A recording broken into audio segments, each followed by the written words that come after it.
நிச்சயமா திராவிட முன்னேற்ற கழகம் தோற்கடிக்கப்பட வேண்டிய ஒரு கட்சி. எல்லாம் வாங்க வாங்க வாங்கன்னு யாராவது அறிவாளி நிழல்ல போய் நின்னா கூட்டணிக்கு வந்திருக்கீங்களா, வாங்க வாங்க வாங்கன்னு கூப்பிட்டு சேர்க்கிற நிலைமையில் இன்னைக்கு திமுக இருக்கிறது. பதற்றத்தோடு இருக்கிறார்கள். அதனால முதலமைச்சர் சொல்றார், நான் கடுமையாக உழைத்து கொண்டு இருக்கிறேன். நான் திட்டமிட்டதற்கு மேல் உழைச்சி உங்க பையன் கொடுக்க போறீங்க ஆட்சியை, அதுக்கு தானே உழைத்து கொண்டு இருக்கிறீர்கள். ஆனால் அது நடக்காது என்பதான் நாங்கள்லாம் சொல்லி கொண்டிருப்பது. மக்களுக்கான ஆட்சி, தேசிய ஜனநாயக கூட்டணி ஆட்சி. அதிமுக முதலமைச்சர் அண்ணன் எடப்பாடியார் அவர்கள் அதை தெளிவாக தேசிய ஜனநாயக கூட்டணி சொல்லிவிட்டது.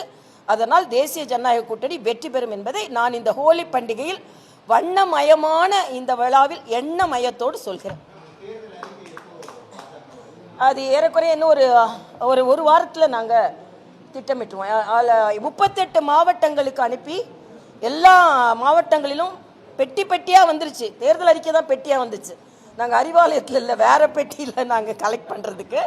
அதனால் எங்களோட தேர்தல் அறிக்கை பெட்டிகள் வந்துவிட்டது. அதை நாங்கள் இப்போ கூட பாகுபடுத்தி நாங்கள் பார்த்து கொண்டு இருந்தோம். எல்லாத்தோட நீங்கள் பார்த்தீங்கன்னா இணைய மிஸ்டு காலில் மட்டும் 14,000 சஜஷன்ஸ் வந்திருக்குது. எந்த அளவிற்கு மக்கள் எங்கள் மீது நம்பிக்கை வைத்திருக்கிறார்கள் பாருங்கள். 14,000 சஜஷன்ஸ் வந்திருக்குது. அதே மாதிரி அந்தந்த பிரிவு விவசாயிகளை பார்த்துருக்கிறோம், சிறு குறு வியாபாரிகளை பார்த்தோம், அதே மாதிரி எம்எஸ்எம்இ செக்டரை பார்த்துருக்கோம், நெசவாளர்களை பார்த்துருக்கோம், மிட்டாய் வியாபாரிகளை தனியாக பார்த்துருக்கோம். ஆக இவர்களிடம் இருந்து முற்றிலுமாக நாங்கள் ரெப்ரசன்டேஷன்ஸை வாங்கிட்டு இருக்கோம். எல்லாம் சேர்ந்து ஒரு நல்ல ஒரு தொலைநோக்கு தேர்தல் அறிக்கையாக அது இருக்கும்.